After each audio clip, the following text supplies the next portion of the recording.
Hello everyone, welcome to Learner B. I am Shivani Chauhan. इस video में हम लोग देखेंगे क्लास 7th सिविक्स की जो आपकी बुक है उसका चैप्टर 2, और चैप्टर 2 जो है उसका नाम है role of government in health.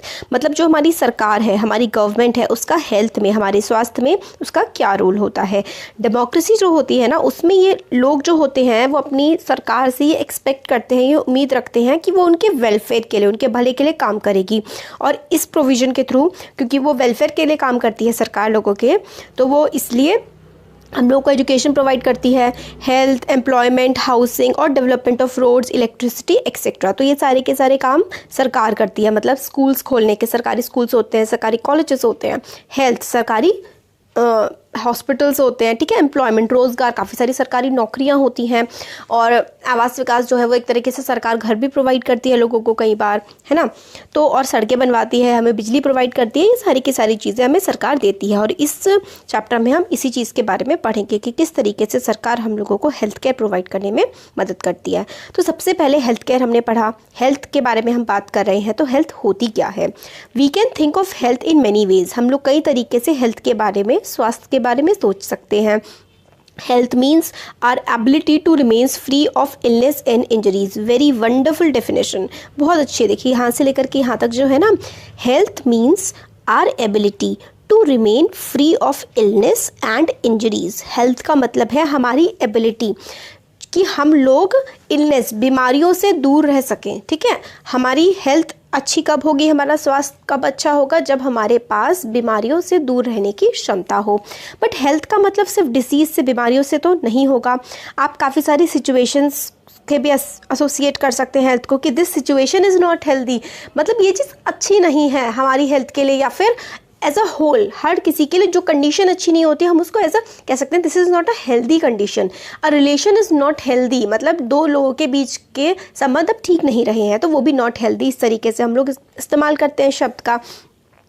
मगर हम लोग कई बार इस फैक्ट को इग्नोर कर देते हैं कि सारी की सारी चीज़ें एक तरीके से हेल्थ से रिलेटेड है। अपार्ट फ्रॉम डिसीज़ के अलावा, बीमारियों के अलावा, हम लोगों को काफ़ी सारे अदर फैक्टर्स भी अफेक्ट करते हैं, जो हमारी सिर्फ बीमारी होने से पहले भी काफ़ी सारे फैक्टर्स होते हैं ना। जैसे कि ड्रिंकिंग वाटर, अगर गंदा पानी होगा तो उससे कॉलरा वगैरह हो सकता है। पोल्यूशन फ्री एनवायरनमेंट हमें चाहिए होगा अगर हमें हेल्दी रहना है, नहीं तो फेफड़े खराब हो जाएंगे भाई, है ना, लंग्स में प्रॉब्लम होने लगेगी। और अदर हैंड, अगर हम लोगों को एडिक्वेट खाना ना मिले और हम लोग बहुत ही गंदी, क्रैम्प्ड कंडीशन, ख़राब कंडीशन में रहें, तो इसका मतलब हम लोग इलनेस के लिए प्रोन हो जाते हैं, ज़्यादा चांसेस हो जाते हैं कि बीमार पड़ेंगे हम। तो ड्रिंकिंग वाटर अच्छा होना चाहिए, पोल्यूशन नहीं होना चाहिए, ठीक है, खाना अच्छा होना चाहिए और साफ़ सुथरी जगह होनी चाहिए। इससे हम लोग बीमारियों से बच सकते हैं।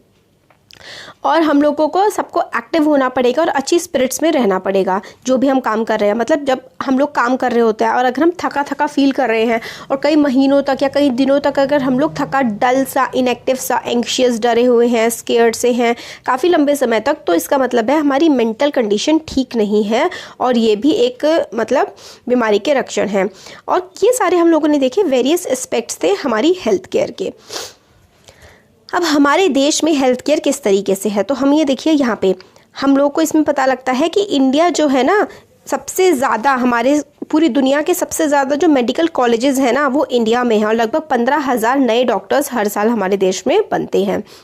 हेल्थ केयर फैसिलिटीज़ काफ़ी ज़्यादा अच्छी हो गई हैं। 1950 जब हमारा देश आज़ाद हुआ था, उस टाइम से लगभग, उस टाइम जो थे लगभग 2717 हॉस्पिटल्स थे, और 1991 आते आते 11,000 से ज़्यादा हो गए, और 2000 के टाइम पर 18,000 हॉस्पिटल्स बनाए जा चुके हैं। इंडिया में मेडिकल टूरिज्म भी काफ़ी ज़्यादा होता है। मेडिकल टूरिज्म क्या होता है? ये देखिए, इसमें क्या होता है ना, जैसे कि हमारा देश है ना, हमारे देश में डॉक्टर्स बहुत अच्छे हैं और इलाज भी कंपैरेटिवली बाकी देशों से सस्ता है, तो दूसरे देशों के लोग ना हमारे देश में इलाज करवाने आते हैं। ये होता है मेडिकल टूरिज्म, ठीक है।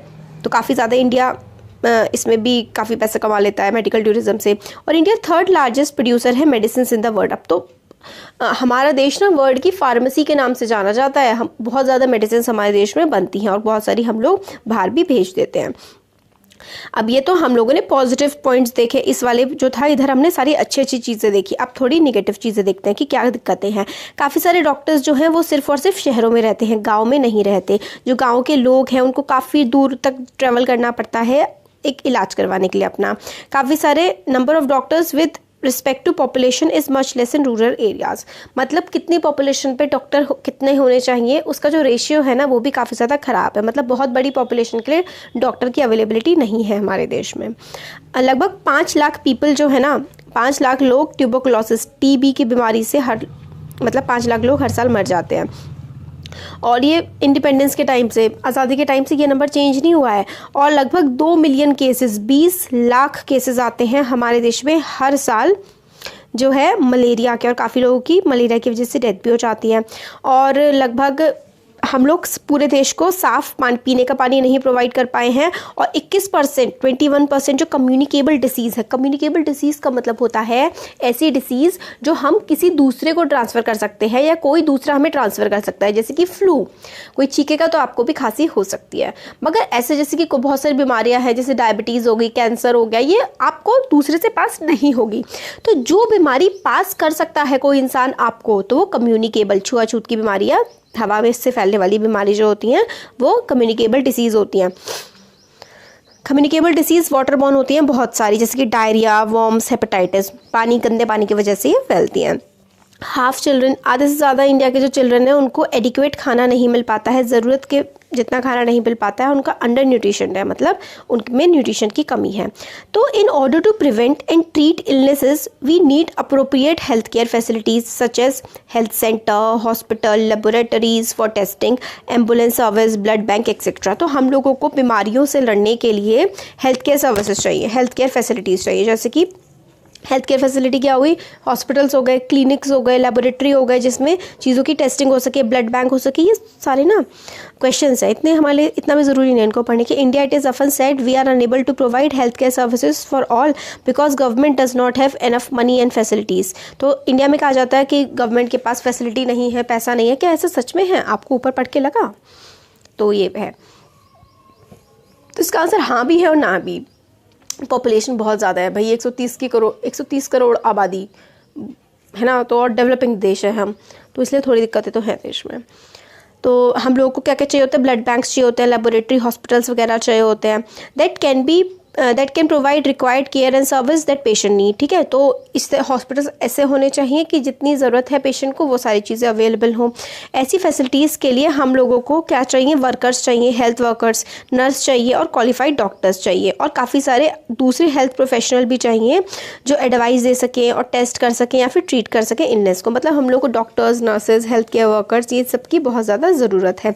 हम लोगों को मेडिसिन की भी ज़रूरत है और ऐसे इक्विपमेंट्स की भी ज़रूरत है जिनसे पेशेंट ट्रीट हो सके, जैसे कि मशीन्स आती हैं काफ़ी सारी, है ना। और these facilities are required to take care of us, और इन फैसिलिटीज़ की हमें बहुत ज़रूरत है ताकि हम लोग अपना ध्यान रख सकें। तो India has a large number of doctors, India में बहुत सारे डॉक्टर्स हैं, क्लिनिक्स हैं, हॉस्पिटल्स हैं, और कंट्री में काफ़ी ज़्यादा जो एक्सपीरियंस एंड नॉलेज भी है इन running public health care system. हम लोग सरकारी हेल्थ केयर सिस्टम चलाने में कि हमारे पास काफ़ी नॉलेज भी है। ये जो सिस्टम है हॉस्पिटल्स का, हेल्थ केयर सेंटर का, ये गवर्नमेंट चलाती है। अब देखिए, आपने कभी भी सुना होगा ना पब्लिक हॉस्पिटल या फिर गवर्नमेंट हॉस्पिटल, तो इसका मतलब ये है कि वो गवर्नमेंट के हैं, सरकारी हॉस्पिटल हैं वो, और बाकी जो प्राइवेट होते हैं वो लोगों ने खुद खोले हुए होते हैं। तो it has ability to look after health of large section of its population scattered over hundreds of thousands of villages।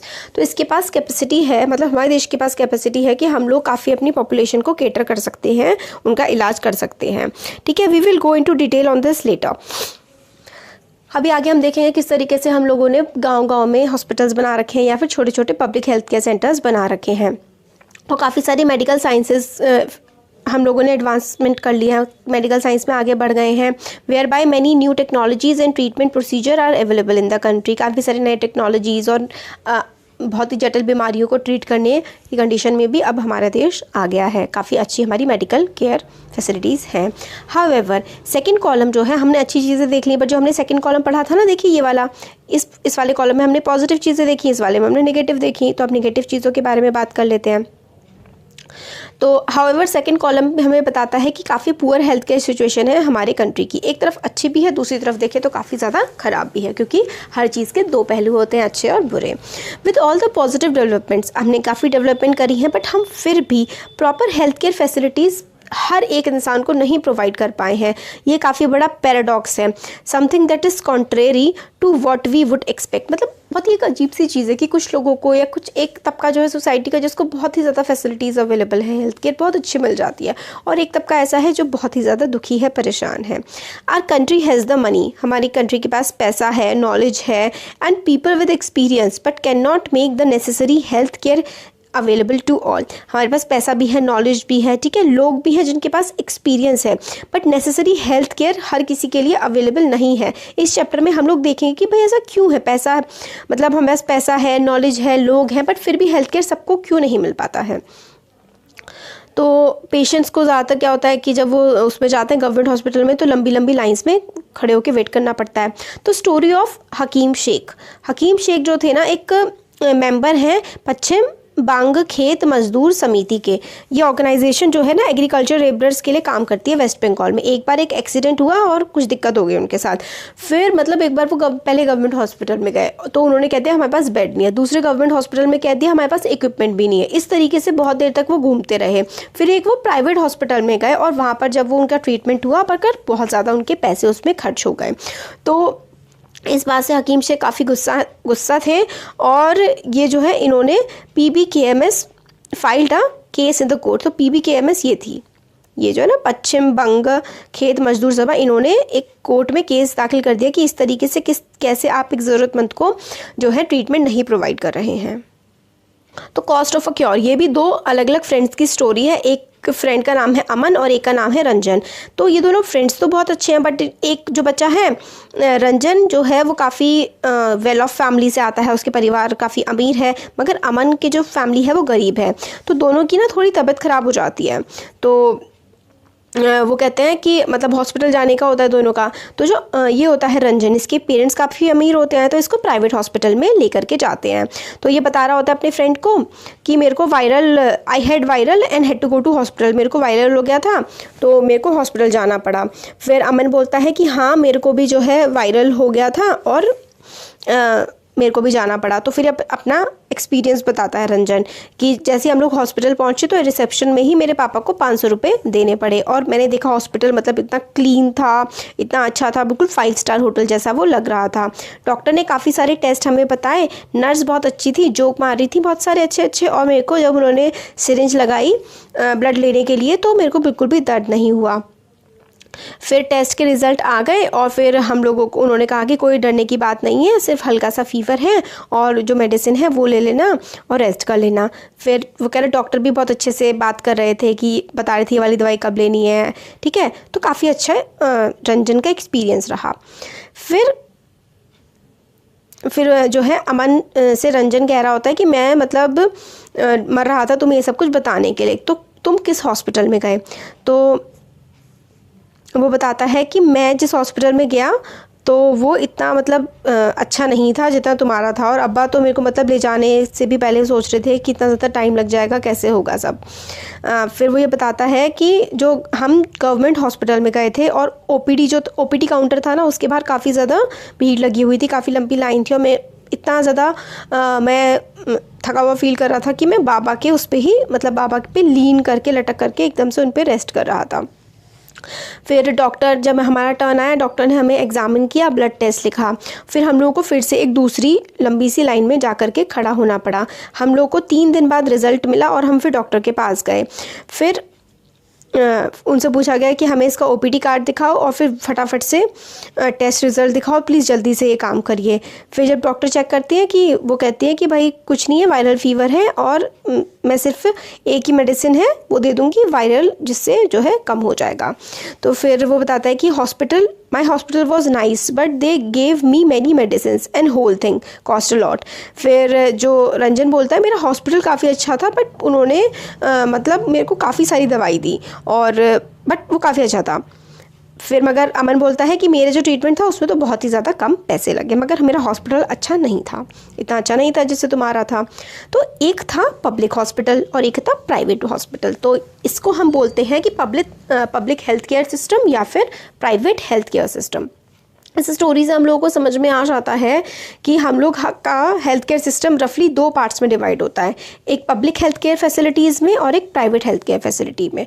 तो पब्लिक हेल्थ केयर फैसिलिटी क्या होती है, तो ये होते हैं chain of health centres and hospitals run by government. तो chain of health centre का मतलब पूरे देश में हमारे जितने भी सरकार के द्वारा खोले गए हॉस्पिटल्स हैं या फिर हेल्थ केयर सेंटर है, जो मतलब प्रॉपर हॉस्पिटल नहीं है बट उसमें जो छोटी मोटी बीमारियां हैं ना, नॉन कम्युनिकेबल डिसीजेज़ वगैरह, उनका इलाज, या फिर कम्युनिकेबल डिसीज़ वगैरह का, छोटी मोटी बीमारियों का इलाज हो जाता है, वो हेल्थ केयर सेंटर होते हैं और वो एक दूसरे से जुड़े हुए होते हैं। और ये दोनों रूरल गांव के इलाकों को और शहरों को भी कवर करते हैं और ट्रीटमेंट प्रोवाइड करते हैं काफ़ी सारे हर काइंड की प्रॉब्लम के लिए, from common illness to special services. At village level there are health centers. Village level पे हेल्थ सेंटर्स अवेलेबल हैं, वेयर जहाँ पर क्या होता है, नर्स होती है। विलेज में क्या होते हैं, विलेज में ना ज़्यादातर बड़े हॉस्पिटल्स नहीं होते क्योंकि छोटे छोटे गाँव होते हैं, तो विलेज में हेल्थ केयर सेंटर्स होते हैं, health centers where usually a nurse and a village health worker. तो एक नर्स होती है उसमें और हेल्थ वर्कर होता है। They are trained in dealing with common illness, मतलब common illness, and work under the supervision of doctors at the primary health centre. तो वो ट्रेंड होते हैं डील करने में जो कॉमन इलनेस होती है उसको, और वो सुपरविजन में वर्क करते हैं डॉक्टर्स की, जो कि प्राइमरी हेल्थ सेंटर के डॉक्टर्स होते हैं, उनकी सुपरविजन में ये जो गाँव में जो सेंटर्स होते हैं हेल्थ सेंटर, उसके जो नर्स वगैरह होती हैं, ये PHC पब्लिक हेल्थ सेंटर के डॉक्टर्स की निगरानी में काम करते हैं। सच अ सेंटर, और जो PHC होता है ना, ये काफ़ी सारे छोटे छोटे गांव होते हैं, उसका एक तरीके से हेड ब्रांच आप समझ सकते हैं। डिस्ट्रिक्ट लेवल जो होती है उसमें डिस्ट्रिक्ट हॉस्पिटल होता है और वो सारे के सारे जो हेल्थ सेंटर होते हैं उनको सुपरवाइज करता है। लार्ज सिटीज़ में काफ़ी सारे गवर्नमेंट हॉस्पिटल होते हैं, जैसे कि हमने देखा था अमन जिस गवर्नमेंट हॉस्पिटल में गया था। Health service is called public. Health service को पब्लिक कहा जाता है क्योंकि काफ़ी सारे रीजंस हैं इसके लिए। In order to fulfil its commitment of providing health care to all citizens, government has established these hospital and health center. क्योंकि गवर्नमेंट, डेमोक्रेसी में गवर्नमेंट की रिस्पॉन्सिबिलिटी होती है लोगों का ध्यान रखना, इसलिए गवर्नमेंट जो है काफ़ी सारे हॉस्पिटल्स और हेल्थ केयर सेंटर्स को एस्टैब्लिश करती है। ऑल्सो काफ़ी सारे रिसोर्सेज, काफ़ी चीज़ों की ज़रूरत होती है इन सर्विसेज को चलाने के लिए, ठीक है। These services are obtained from the money that we the public pay the government as taxes. तो ये गवर्नमेंट जो है किस तरीके से हॉस्पिटल्स चला पाती है, क्योंकि हम लोग गवर्नमेंट को टैक्स पे करते हैं, हम टैक्स पे करते हैं, गवर्नमेंट के पास पैसा आता है और उन पैसे से ही गवर्नमेंट ही हॉस्पिटल्स या बाकी सारे काम कर पाती है। These such facilities are meant for everyone. ये फैसिलिटीज़ हर किसी के लिए होती हैं। One of the most important aspects, जो एक काफ़ी इंपॉर्टेंट एस्पेक्ट है पब्लिक हेल्थ केयर सिस्टम का, वो ये है is to provide quality health care. अच्छी हेल्थ केयर प्रोवाइड करना, या तो फ्री या फिर बहुत ही कम कॉस्ट पे। दिस इज़ वेरी इंपॉर्टेंट कि हेल्थ केयर जो सिस्टम है, पब्लिक हेल्थ केयर सिस्टम, उसका जो ऑब्जेक्टिव होता है ना, वो ये होता है कि सबको अच्छी हेल्थ केयर प्रोवाइड करना, या तो बिल्कुल फ्री ऑफ कॉस्ट या फिर काफ़ी सस्ते में। तो ये पब्लिक हेल्थ केयर सिस्टम का काम होता है। अनदर इम्पॉर्टेंट फंक्शन, जो काफ़ी इंपॉर्टेंट फंक्शन होता है पब्लिक हेल्थ केयर सिस्टम का, वो होता है प्रिवेंट करना, डिसीज़ फैलने से बचाना, जैसे कि TB, मलेरिया, जॉन्डिस, कॉलरा, इस तरीके के डिसीज़ को, डायरिया, चिकनगुनिया, इस तरीके की बीमारियां ना फैलें, इस बात का भी ध्यान रखा जाता है सरकार के द्वारा और गवर्नमेंट हॉस्पिटल्स के द्वारा। It has to be organized by government with the participation of people, otherwise it is not effective। तो ये जो है, मतलब गवर्नमेंट हॉस्पिटल्स हैं, ये गवर्नमेंट के साथ साथ लोगों की भी रिस्पॉन्सिबिलिटी होती है कि इनमें डॉक्टर्स के काम में और हेल्थ वर्कर्स के काम में मदद करें, बाधा ना पहुंचाएं। एग्जाम्पल के लिए, when taking up a campaign to see that mosquitoes do not breed, जब मतलब कि मॉस्किटोज ना पनपे, क्योंकि मॉस्किटो पानी, मतलब रुके हुए पानी में पनपते हैं ना, तो उसके लिए हमें क्या ध्यान देना पड़ेगा कि हमारी जो छतें हैं, हमारे आसपास के इलाके हैं, उसमें कहीं भी पानी ना ठहरे, ठीक है। तो देखिए यहाँ पे स्टार्टिंग में ना इस क्या है, वाई पे टैक्सेस, हम लोग टैक्स क्यों पे करते हैं भाई, हम लोग सिटीजन्स हैं, हम पैसा कमाते हैं। जो डिफेंस हो गया, पुलिस हो गया, जुडिशरी, हाईवे, ये सारे के सारी चीज़ें जो हैं सरकार के पास, हेल्थ केयर, एजुकेशन, एम्प्लॉयमेंट, कैसे पैसा आएगा, जो हम लोग टैक्स पे करते हैं ना, उन्हीं से ही पैसा आता है। और बाकी जैसे कोविड-19, कोरोना वायरस जैसी आपदाएं जो है, इनसे निपटने के लिए गवर्नमेंट को पैसे की ज़रूरत होती है, और वो हम लोग टैक्स के थ्रू जब पे करते हैं तो गवर्नमेंट के पास पहुंचते हैं, ठीक है।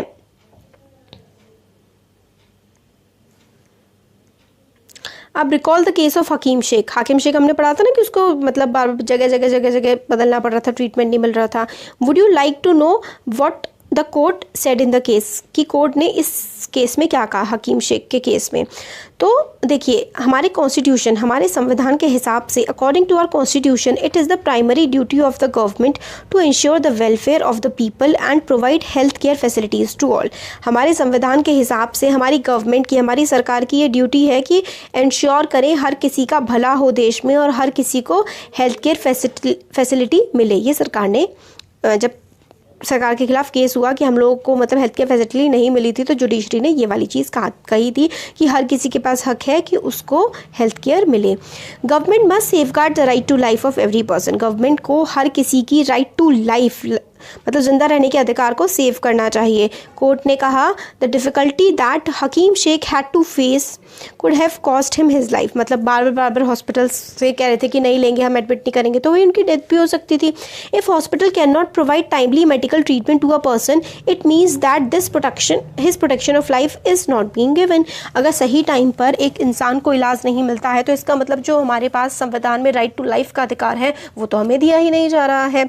कोर्ट ने यह भी कहा कि ये ड्यूटी है हर गवर्नमेंट की to provide necessary health care services including treatment in emergency situation, कि भाई हेल्थ केयर सर्विस सबको प्रोवाइड करो, पूरे देश के लोगों को, और जब इमरजेंसी कंडीशन हो तब तो बिल्कुल किसी को मना करना ही नहीं चाहिए। हॉस्पिटल और मेडिकल स्टाफ को अपनी ड्यूटी पूरी करनी चाहिए और ज़रूरी ट्रीटमेंट प्रोवाइड करना चाहिए जिसे भी ज़रूरत होती है। हकीम शेख वॉज डिनाइड ट्रीटमेंट, हकीम शेख को ट्रीटमेंट देने से मना कर दिया गया था काफ़ी सारे गवर्नमेंट हॉस्पिटल्स में। इसलिए कोर्ट ने कहा स्टेट गवर्नमेंट को कि उसको हकीम शेख को वो पैसा वापस किया जाए जो उनका खर्चे में लगा है बीमारी के दौरान।